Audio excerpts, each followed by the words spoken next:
nearly a year after announcing that it planned to release 93 games in the next 5 years. Rockstar Games' parent company Take-Two Interactive has again said it will release 93 games in the next 5 years.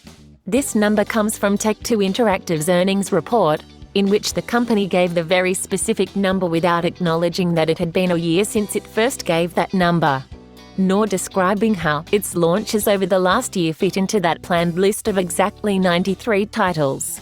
When asked by an investor in the call to explain how last year it had affected the number, Take-Two president Karl Slatoff seemed to indicate that 93 titles in 5 years is a milestone started in 2020, and not simply a new goal to start in 2021. The 93 titles we said there were a snapshot. It was a moment in time, he said. And we haven't really given any updates on that since then. Of course, things go in and out all the time. It hasn't been that long since then, so you can't expect there to be a significant amount of movement. But I can tell you with certainty that there are some things that have fallen and others that have returned. But, in general terms, these are quite good numbers. We expect this pipeline to be so seamless as we overcome several milestones, so it will change over time. But we have not provided additional updates apart from the initial announcement we made.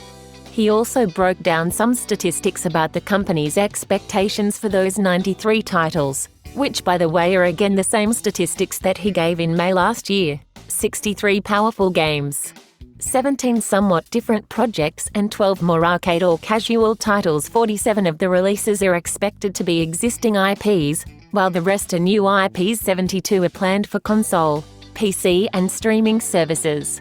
And 7 of those 72 will also reach mobile devices. 23 of the 93 will be available only on mobile devices.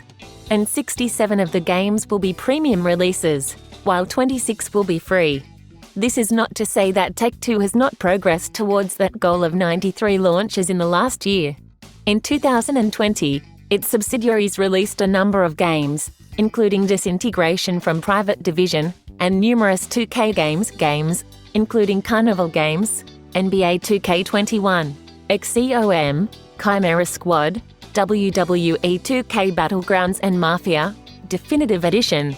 It also released several DLC packages, which Slatoff had previously said did not count towards all 93 game releases, as well as older games that were re-released on new platforms, such as Borderlands 3 and NBA 2K21 that arrived on the next generation platforms, and BioShock, the collection coming to Nintendo Switch, which is not clear if they would be included among the 93. Kerbal Space Program 2. This figure is also likely to be indicative of a milestone set in the current fiscal year, which for Take-Two ends on March 31, 2020. The company may provide a more comprehensive update on its progress towards 93 game releases in its financial statements for the next quarter, which will include its earnings and goals for the new fiscal year. Among the games that could potentially be part of this number would be the still unheralded GTA 6, the new BioShock, Kerbal Space Program 2, which was delayed to 2022, and the usual 2K sports titles with NBA 2K at the head.